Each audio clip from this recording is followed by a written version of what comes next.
இயேசு இந்த உலகத்திற்கு ஏன் வந்தார் என்றால் சமாதானத்தை கொடுப்பதற்காக, கட்டவிழ்த்தலை கொடுப்பதற்காக, நிம்மதியை கொடுப்பதற்காக. உங்களுக்கு நிம்மதி உண்டு.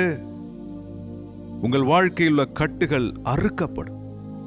நீங்கள் இயேசுவிடத்தில் வரும்பொழுது இந்த பெண்மணியைப் போல உங்களை தாழ்த்தி உடைந்த உங்கள் உள்ளத்தை அவருக்கு முன்பாய் அர்ப்பணிக்கும் பொழுது உங்கள் வாழ்க்கை வளம் பெறும். அல்லேலூயா. உங்கள் வாழ்க்கை வளம் பெறும். உங்கள் வாழ்க்கை நிம்மதி அடையும். உங்கள் வாழ்க்கையில் உள்ள எல்லா போராட்டங்கள், குழப்பங்கள் மாறும்.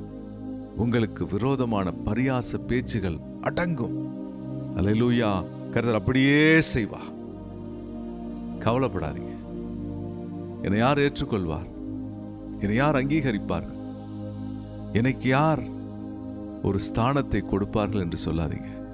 யார் உங்களை புறக்கணித்தாலும் இயேசு உங்களை சிநேகித்து அவருடைய அனுக்கிரக காலத்தை உங்களுக்கு சொல்லுகிறார். என்னிடம் வா மகளே, என்னிடத்தில் மிகுந்த அன்பு உண்டு. உன் இருதயத்தை எனக்கு தா என்று சொல்லுகிறார். ஓ, உங்கள் இருதயத்தை அவருக்கு கொடுங்கள்.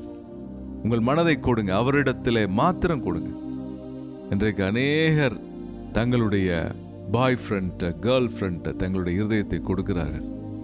சுக்குநூறாக உடைக்கப்படுகிறது. அநேக இப்படிப்பட்ட உறவுகள் பிரயோஜனமற்றதும் வாழ்க்கையை உடைக்கிறதுமாயிருக்கிறது. அன்பானவர்கள், இப்படிப்பட்ட சீர்கேடிலிருந்து உங்களை விடுவித்துக் கொள்ளுங்கள். ஒருவேளை நீங்கள் உடைக்கப்பட்டிருந்தால் இயேசுவிடத்தில் வாருங்கள். அவர் உங்களுக்கு நோக்கம் கொடுக்கிறார். அவர் உங்களுக்கு வடிவம் கொடுக்கிறார். அவர் உங்களுக்கு வாழ்க்கை கொடுக்கிறார். நீங்கள் சிறந்திருக்கும்படி உங்களை செய்ய போகிறார். அல்லேலூயா.